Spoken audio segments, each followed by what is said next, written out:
Assalamualaikum warahmatullahi wabarakatuh.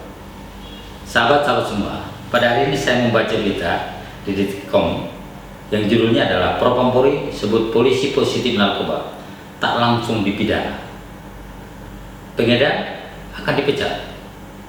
Ya, kalau saya baca berita ini lengkapnya, Kadif Propam Polri Irjen Pol Freddy Sambo menginstruksikan seluruh Polda Indonesia melaporkan hasil tes urin setiap personil usai mantan Kapolsek Astana Anyar Kompol Yuni Purwanti Kusumadewi tersandung kasus narkoba. Sambo menyebutkan polisi yang kedapatan positif narkoba tidak akan langsung dipidana, melainkan dibina terlebih dahulu.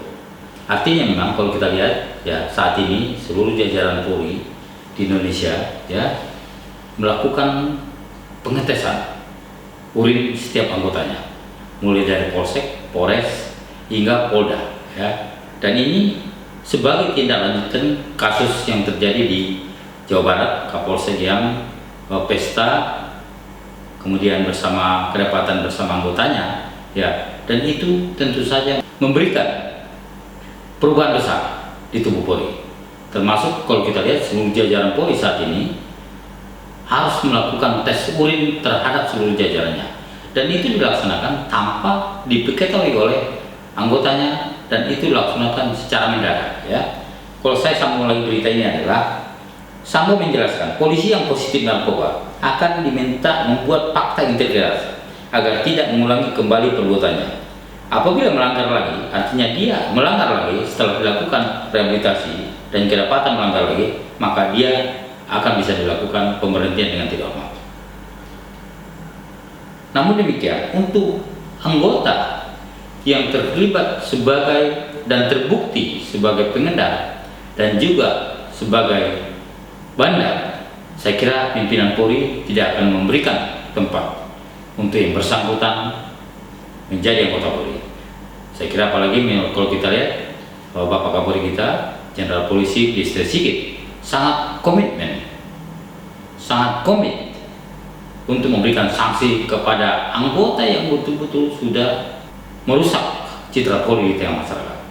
Termasuk tadi ya terlibat misalnya bandar narkoba, seperti misalnya kalau kita lihat ada kasus yang di Biren Aceh, ada oknum polisi pada 2018 lalu itu akhirnya diberhentikan dengan tidak hormat. Kenapa? Karena memang dia sebagai pengedar dan terbukti menyimpan 100 gram sabu-sabu.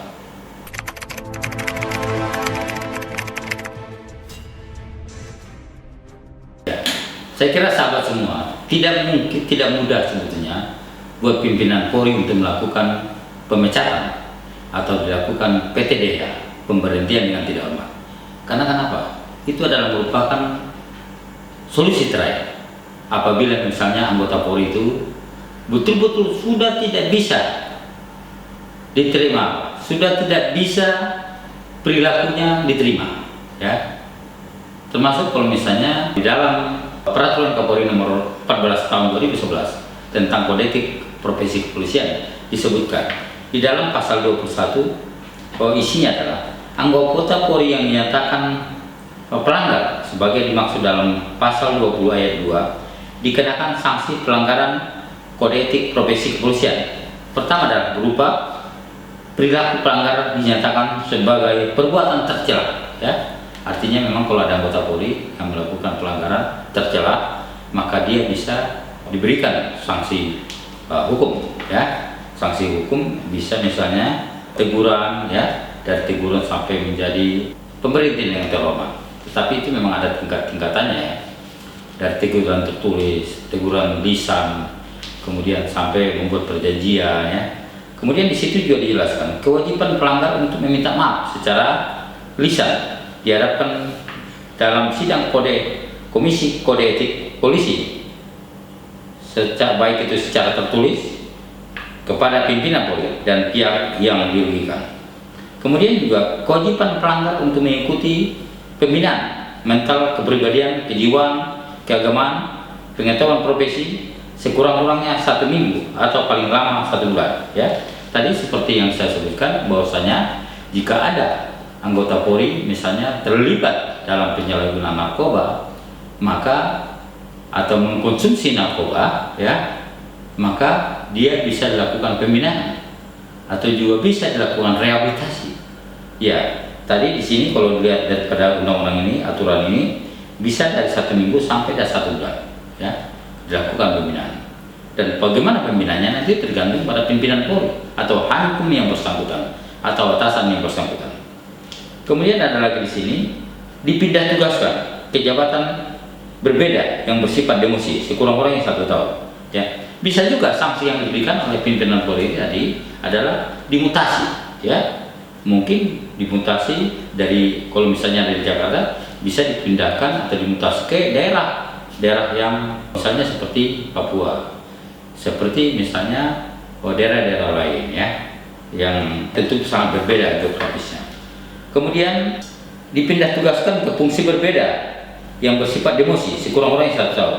Juga bisa dilakukan misalnya mutasi kepada satuan yang lain, ya. Jadi kalau misalnya dia sekarang di reserse, bisa ditempatkan di misalnya di apakah itu di Sabara, apakah itu di divisi hukum, apakah itu di divisi yang lain. Tentunya nanti itu juga akan menjadi keputusan pimpinannya atau hakim yang bersangkutan. Kemudian yang terakhir adalah dilakukan PTDA apabila memang kalau itu perbuatan atau pelanggaran yang dilakukan oleh anggota Polri yang bersangkutan, seperti yang disampaikan oleh Irjen Pol Verdi Sambo, Kadif Propam Polri, seperti jika memang ada anggota Polri yang terlibat di dalam hal sebagai pengendara dan terbukti, kemudian atau sebagai bandar dan terbukti, maka saya kira pimpinan Polri akan memberikan tindakan tegas. Dan memang ada sejumlah alasan selain daripada misalnya seperti penyalahgunaan atau terkait dengan jaringan narkoba. Banyak juga yang menjadi pertimbangan Polri selama ini jika akan memberikan suatu tindakan tegas kepada seluruh jajaran. Disebutkan juga di sini adalah anggota Polri akan dilakukan PTDA apabila misalnya dipidana penjara berdasarkan putusan pengadilan yang telah mempunyai kekuatan hukum, ya, dan menurut pertimbangan pejabat yang berwenang tidak dapat dipertahankan untuk tetap berada dalam dinas Polri, ya. Artinya memang kalau misalnya ada terjadi seperti ini, nanti ada anggota Polri yang melakukan pelanggaran hukum atau misalnya melanggar hukum terlibat pidana, maka yang bersangkutan akan mendapatkan macam memiliki kekuatan hukum, ya. Setelah di pengadilan nanti dia akan mengikuti sidang pengadilan umum, kemudian dia akan mendapatkan putusan hukum, ya, yang tetap, ya, dan mempunyai kekuatan hukum tetap dan menurut pertimbangan yang bersangkutan tidak dapat dipertahankan lagi. Artinya seperti misalnya kalau ada anggota Polri yang terlibat jaringan narkoba atau mungkin terlibat sebagai bandar atau sebagai pengedar, maka sangat mungkin anggota yang bersangkutan akan dilakukan PTDA. Sahabat-sahabat semua, saya kira demikianlah yang dapat sampaikan. Semoga apa yang saya sampaikan tadi itu akan bisa menambah wawasan kita semua. Paling tidak tahu aturan-aturan apabila misalnya Polri melakukan atau memberikan tindakan atau sanksi kepada anggotanya, maka tentu saja memang itu melalui proses yang sangat panjang. Mulai dari misalnya ada pelanggaran, kemudian diperiksa, lalu kemudian dilakukan sidang komisi kode etik, ya, kemudian lalu diberikan putusan. Tapi tentu saja kalau memang itu adalah misalnya yang terkait dengan pidana, tentu harus menunggu dulu hasil sidang peradilan umum. Nanti setelah itu nanti baru dilakukan PTDA kepada yang bersangkutan.